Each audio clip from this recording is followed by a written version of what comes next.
మొత్తం మీద pre exit polls వచ్చేసాయండి. ఈ ప్రీ ఎగ్జిట్ పోల్స్ చూసిన తర్వాత నాకు నేను ఆంధ్రుణ్ణి అని చెప్పుకుంటానికి ఇంకా నాకు అవకాశం ఉంది అని నాకు అనిపించింది. నేను ఎందుకు ఈ మాట అంటున్నానంటే, నేను ఇంతకుముందు వీడియోలో చెప్పినట్టు మళ్ళా ఈ దౌర్భాగ్యపు గవర్నమెంట్, ఇప్పుడున్న గవర్నమెంట్ కనుక మళ్ళీ తిరిగి వచ్చేటట్టు కనుక అయితే ఇంకా మనం ఆంధ్రప్రదేశ్ని గురించి మర్చిపోవటమేను. అంటే నేను చెప్పేది ప్రజాస్వామ్యవాదులు ఆంధ్రప్రదేశ్ బాగుండాలి, ఆంధ్రప్రదేశ్ అభివృద్ధి పదంలో దూసుకుపోవాలి, ఆంధ్రప్రదేశ్ ఎప్పటికీ అన్ని రాష్ట్రాల కంటే సమున్నతంగా బాగుండాలి. ఎందుకంటే అక్కడ పుట్టిన వాళ్ళగా మన ఆశ ఆకాంక్ష అదే. కాబట్టి మనం ఎక్కడున్నా, ఏ కాంటినెంట్లో ఉన్నా, ఏ గడ్డ మీద ఉన్నా, ఏ దేశంలో ఉన్నా మనం అనుకునేది మన పుట్టినిల్లు బాగుండాలి అని. అది బాగుంటుంది అనే ఒక కోరిక కాదండి, ఇది ఆకాంక్ష. అంటే మన అభిలాష.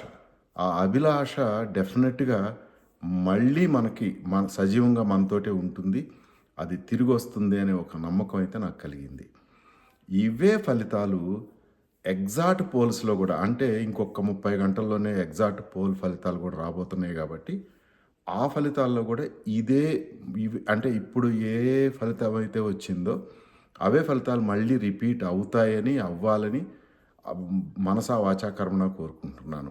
ఇది నా ఒక్కడ ఆకాంక్ష కాదు, నేను చెప్పినట్టు 165% మంది పైగా ప్రజల ఆకాంక్ష. మనం ఇంతకుముందు వీడియోలో నేను మాట్లాడుకున్నట్టు 35% మంది, 30-35% మంది తిరోగమనవాదులనండి, లేకపోతే వాళ్ళకొచ్చి బేసిక్గా ఇంకొక పార్టీకి సపోర్ట్ చేస్తారు. అది తప్పేం కాదు. ఎందుకంటే భావ ప్రకటన స్వేచ్ఛ, మనకిష్టం వచ్చిన పార్టీని ఎన్నుకునే స్వేచ్ఛ, లేకపోతే ఉన్నోళ్ళల్లో మనకిష్టం వచ్చిన దాన్ని ఎన్నుకునే స్వేచ్ఛ డెఫినెట్గా ప్రతి ఓటర్కి ఉంటుంది. అదేం తప్పేం కాదు. కాకపోతే ఇంత విధ్వంసాన్ని చూసిన తర్వాత కూడా ఇప్పుడున్న దౌర్భాగ్య గవర్నమెంట్ని సపోర్ట్ చేసే వాళ్ళకి కానీ, వాళ్ళకి ఓటు చేయగలిగిన వాళ్ళని, చేసిన వాళ్ళని, వాళ్ళకి 1000 నమస్కారాలు పెట్టడం తప్ప మనం చేయగలిగింది ఏమీ లేదు. ఇకపోతే ఇప్పుడు మెజారిటీ అంటే నేషనల్ సర్వేస్లో మెజారిటీ సర్వేస్ అన్నీ కూడా ఎన్డీఏ గవర్నమెంట్, అంటే టీడీపీ, జనసేన, బీజేపీ అలయన్స్కే ఓటేశారు. ఐ థింక్ ఒక్క ట్రస్టెడ్ సర్వే మాత్రం, అంటే వైసీపీ స్పాన్సర్డ్ సర్వీస్లో ఒక్క సర్వే, ఆరామస్థాన్ సర్వే ఒక్కటే వైసీపీ కొంత అనుకూలంగా చెప్పింది. అది కూడా నెక్ టు నెక్ ఫైట్ లాగానే చెప్పింది తప్ప అబ్సల్యూట్ మెజారిటీ అనేది చెప్పలేదు. వై నాట్ 175 అనేది అయితే లేదండి, ఎక్కడా చెప్పలేదు. ఒకవేళ అలాంటి సిచ్యువేషన్ వస్తే అది తెలుగుదేశానికి ఫేవర్గా ఉంది తప్ప చీపోక్ అయితే కాదు. సో ఇది డెఫినెట్గా మంచి పరిణామం, శుభ పరిణామం. ఇది కనుక ఇలానే జరిగేటట్లయితే, ఇలానే కనుక జరిగితే ఇంకొక 5 సంవత్సరాలు మనం అభివృద్ధిలో దూసుకుపోతాం. ఆల్రెడీ ఒక దౌర్భాగ్యుడి పరిపాలన వల్ల